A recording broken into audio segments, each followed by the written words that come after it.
2029లో తానే తెలంగాణ హోంమంత్రిని అని బీఆర్ఎస్ మాజీ మంత్రి హరీష్ రావుతో పేర్కొన్నారు బీజేపీ ఎమ్మెల్యే పైడి రాకేష్ రెడ్డి.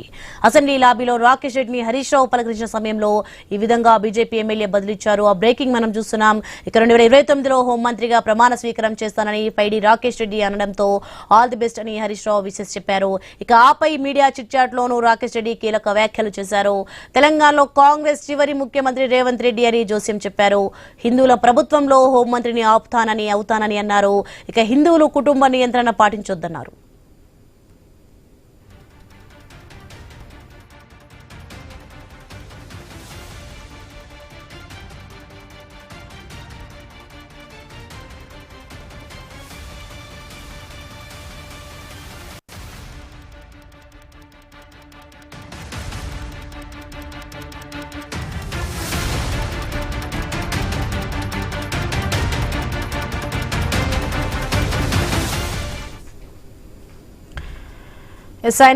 మనం బ్రేకింగ్ విజువల్స్ చూస్తున్నాం. 2029లో తానే తెలంగాణ హోంమంత్రి అని బీఆర్ఎస్ మాజీ మంత్రి హరీష్ రావుతో అయితే పేర్కొన్నారు బీజేపీ ఎమ్మెల్యే పైడి రాకేష్ రెడ్డి.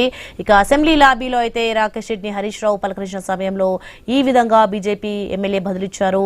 ఇక దీంతో 2029లో హోంమంత్రిగా ప్రమాణ స్వీకారం చేస్తానని పైడి రాకేష్ రెడ్డి అనడంతో ఇక ఆల్ ది బెస్ట్ అని హరీష్ రావు అయితే విశేష చెప్పిన దృశ్యాలు మనం చూస్తున్నాం. ఇక ఆపై మీడియా చిట్చాట్లోనూ రాకేష్ రెడ్డి కీలక వ్యాఖ్యలు చేశారు. ఇక తెలంగాణలో అయితే కాంగ్రెస్ చివరి ముఖ్యమంత్రి రేవంత్ రెడ్డి అని జోస్యం చెప్పారు కూడా.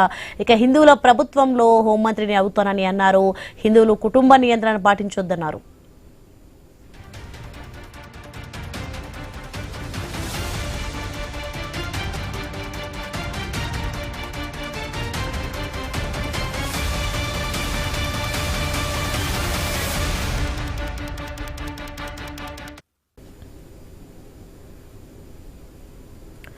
బ్రేకింగ్ చూస్తున్నాం. 2029లో నేనే తెలంగాణ హోంమంత్రిని అంటూ హరీష్ రావుతో బీజేపీ ఎమ్మెల్యే పైడి రాకేష్ రెడ్డి చెప్పారు. ఇక అసెంబ్లీ లాబీలో అయితే రాకేష్ రెడ్డిని పలకరించారు హరీష్ రావు. ఇక దీంతో 2029లో హోంమంత్రిగా ప్రమాణ స్వీకారం చేస్తానని ఇక అలాగే పైడి రాకేష్ రెడ్డి అనడంతో ఆల్ ది బెస్ట్ అన్నారు ఇక హరీష్ రావు. ఇక దీంతో ఆపై మీడియా చిట్చాట్లో రాకేష్ రెడ్డి అయితే కీలక వ్యాఖ్యలు చేశారు. ఇక తెలంగాణలో కాంగ్రెస్ చివరి ముఖ్యమంత్రి రేవంత్ రెడ్డి అంటూ అలాగే హిందువుల ప్రభుత్వంలో హోంమంత్రిని అవుతానంటూ రాకేష్ రెడ్డి తెలిపారు. ఇక హిందువులు కుటుంబ నియంత్రణ పాటించొద్దంటూ రాకేష్ రెడ్డి చెప్తున్నారు.